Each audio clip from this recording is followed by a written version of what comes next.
The Iowa Hawkeyes season started with promise, but fell short of some high expectations in the end. A lot like Monday afternoon's Music City Bowl loss to the Missouri Tigers. From LA to Piscataway, all Big Ten all year long. This is Big Ten 10. This is a frustrating bowl loss, I'm sure, for all of the black and gold Iowa Hawkeye fans out there. It is a frustrating loss from a conference perspective, right? In bowl season and in postseason, the Big Ten, they certainly like to flex their muscle if they can against their SEC counterparts. And for the second consecutive year, a Big Ten team falls to Missouri in a bowl game. Remember, it was last year's Cotton Bowl when Ohio State fell to the Missouri Tigers. You know, this football game, man, it was a roller coaster. Usually I come on here with my reactions and I've got a very clear cut. This happened, and then this happened, and this happened. This ball game was kind of all over the place, specifically for the Iowa Hawkeyes. Neither team did not have a whole lot of consistency throughout this ball game. Like, if you look at it from an Iowa standpoint, they started the game off really, really well. They did whatever they wanted to do on their first offensive drive of the football game. 8 plays, 70 yards, throwing the football, running the football, just over 4 minutes on that touchdown drive. So they swiftly went down the field and established what they wanted to do very, very early in this football game. And then you have the Caden Weegan kickoff return for a touchdown. This team putting up 21 points, certainly at halftime. Iowa defensively, overall, once again, we're talking about this roller coaster on defense. They played very well against the run. Missouri, 33 rushes for 89 yards as a team, but then they also struggled at times, maybe not during the whole game, but they struggled at times against Brady Cook in the passing game. Cook, 18 of 32, 287 and 2 touchdowns. He ran it 14 times for 54 yards in this game. Let me talk about Brady Cook. Let me talk about when Missouri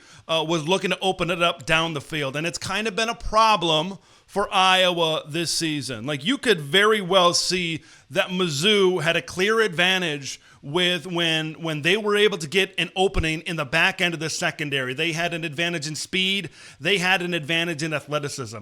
Iowa has a very fundamentally sound and disciplined defense. But we saw this year in that loss to Michigan State. We saw in that loss to Iowa State where they were able to get a couple of big plays, certainly down the field as well. There were times this season when Iowa just didn't have the speed, did not have the athleticism to be able to match up against Missouri. They were getting beat in man coverage in the first half of this game. They went to zone for some of this game as well. But, man, when Missouri was really able to find those spots, it was very clear that they had an athlete advantage against the Iowa Hawkeyes, certainly back there as well. Wide receiver Marquise Johnson, 7 catches, 122 yards, and a touchdown against this Iowa defense. You can be as assignment sound, you can be as disciplined as you are, but when you just don't have the athlete advantage back there, you're going to get beat sometimes. And that's kind of was on display in this game, and it was on display throughout certain times this season for Iowa secondary, certainly as well. Now, this is a team that I thought Iowa played a really good first half. You had 2 offensive drives that ended up in touchdowns. I mentioned the kickoff return for a touchdown. Special teams. That's all Iowa does, is really succeed in special teams. But they had a fantastic opportunity getting that lead, going into halftime, up 7, 21-14, and then they have the ball coming out in the second half, a perfect opportunity to say, this is our game. And that's what coaches talk about this all the time. The middle 10, the middle 12, the middle 8, whatever time you want to put on it, finishing the first half strong and then starting the second half strong as well. The black and gold of Iowa certainly had their opportunity to do that, leading by 7. The defense forced a punt on the first drive of the second half. That was after Iowa couldn't do anything on the first drive of the game. Iowa got a field goal to go up 24-14 midway through the third quarter.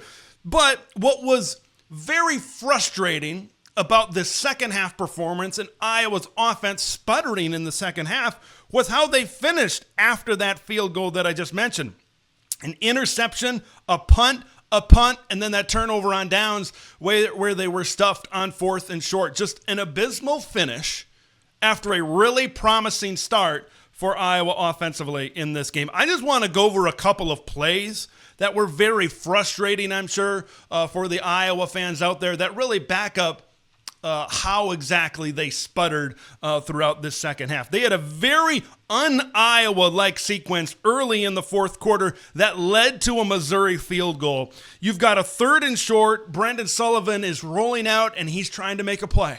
Okay, there were instances where he tried to be Harry Houdini. Certainly, sometimes it worked in this game, and in this instance, it did not work. A Sullivan interception where he forced the football with 12:50 left in the fourth quarter.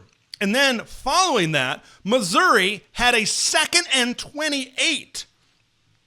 And then Quinn Schulte, Deontay Gregg, whoever, there was a penalty. Whether you want to say it was a bad call or whether you want to say it was a mental mistake, I might agree, certainly on both fronts with you as well. They had a 2nd and 28.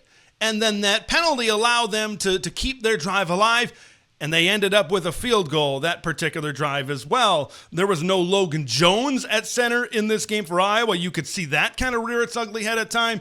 Tyler Ellsbury had some bad snaps. You had a low snap on a 3rd and short with 8 minutes left in the fourth quarter, and they weren't able to execute the play to convert that 3rd and short into that particular situation as well. There was a shank punt with under 2 minutes to go. Right? And they've got a great opportunity, really good field position in that particular situation, but they allow a sack on the first play where Brendan Sullivan just keeps on drifting back and drifting back and drifting back. Later on in that drive, a 4th and 1 and a failed quarterback sneak as well. You know, Jacob Gill had a drop on a 3rd and 2 with 3:25 left in the game. You had so many 3rd and shorts. And Iowa just lacked rhythm, right? When you can't convert those short yardage situations and when you can't extend drives and you can't keep your offense on the field, it's going to be detrimental. It's going to be detrimental to your confidence. It's going to be detrimental to your success. And that's what you saw play out. I didn't think Missouri did anything too fantastic to be able to slow down Iowa. I thought this was just Iowa sputtering.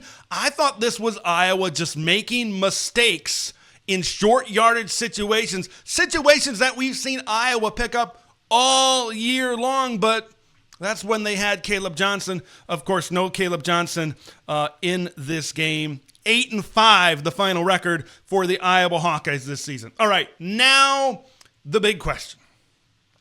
What is next for the Iowa Hawkeyes? No Caleb Johnson. You're probably going to see guys like Jay Higgins, Nick Jackson, Sebastian Castro, some really good players on that defense as well move on. But we know as long as Phil Parker is the defensive coordinator for this team in Iowa City, yeah, they're probably going to be okay. This was the first year for Iowa in the expanded Big Ten. And now we know, what do we know about the Iowa Hawkeyes? And I've said this before. This is an Iowa football program that was built to win rock fights in the Big Ten West. This was an Iowa football program that was built for that style of play. But now in a no division, expanded Big Ten where you have West Coast teams that are historically very good on the offensive side of the football. This was an Iowa team. When I talk about teams meeting in the middle, when I talk about USC getting tougher and improving on defense, meeting in the middle with their offense, when I talk about Iowa that has a great defense, but they need to get more dynamic on offense, that's what I talk about with the teams that come together. The teams that meet in the middle are going to be the best Big Ten football teams going forward. Caleb Johnson, I thought, really willed Iowa in a lot of football games this season.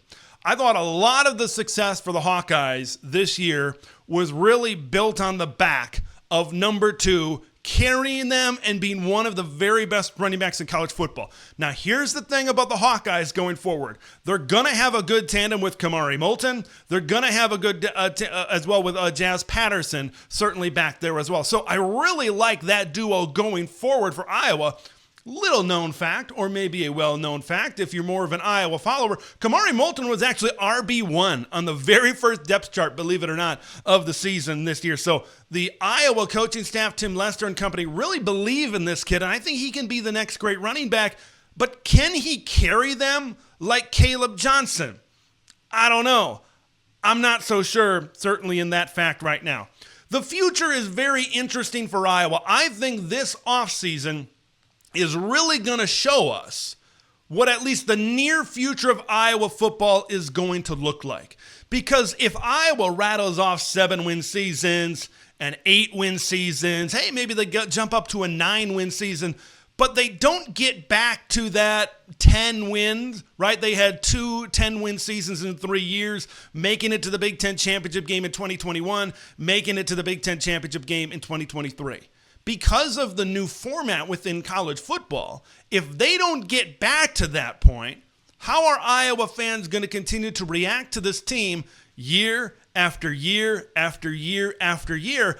I think that's a big question going forward for the Hawkeyes, and I think what happens this offseason, I think is going to steer us in that direction, and it's going to really show us what is truly next for Iowa. I want to make sure I say this, because this is kind of a point I think that needs to be said, and it's really a big talking point as far as the future of Iowa football. I think Kirk Ferentz has earned the right to ride off into the sunset on his own terms. I know there was maybe some talk last year. There were some frustrating things that certainly happened, of course, with the release of Brian Ferentz last season and everything that kind of went down with the new athletic director coming in and all of that kind of put together. But Kirk has earned that right, and he is one of the winningest coaches in Big Ten history. Going from Hayden Fry to Kirk Ferentz is utterly ridiculous with head coaches. The amount of successful consistency that they've had has been downright amazing. But I think there is a potential, especially in this new Big Ten, where if you want to be successful, if you want to jump into that top 4 in the league and get to the college football playoff, if you want to continue to rise up, you need, this Iowa program needs to be able to get more dynamic. It needs to get a little bit sexier. Okay, these games where you're playing rock fights and winning on special teams and doing all this, you can do that against Big Ten West teams. You can do that against Nebraska. You can do that against some of these other teams, but you match up against some of these better teams that are just more explosive and more athletic than you. We saw that happen this season. I think that was the big thing that really opened my eyes going forward. This team needs to be more explosive. They need to be more dynamic, both on offense and defense. So we'll see what this future certainly looks like for the Iowa Hawkeyes. It's going to be interesting, but the more I think Kirk just kind of sticks around, the more this team might potentially maybe fall behind as far as this 18-team Big Ten is concerned. I love everything that KF has brought to this program. I think he's statue-worthy, certainly. But in this new age of college football, which if you watch some of his press conferences, he's not exactly the biggest fan of how things are run right now. In this new age of college football, we'll see how that is going to be balanced on the teeter-totter going forward for the Iowa Hawkeyes. A 8-5 season in the end for the Big Ten's version of the black and gold. I want to hear your thoughts on this Music City Bowl in the comments below. I want to hear your thoughts of the future of Iowa football. They're one of those programs where I'm not sure which direction they're going to go in going forward. Leave all of those thoughts in the comments below. I'm Big Ten Ted. We will see you in the next one. Thanks for watching Big Ten Ted, where it's all Big Ten all year long. Make sure to like the video to spread the word of Big Ten Ted to the masses, and subscribe to the channel for updates on Big Ten content that drops every day.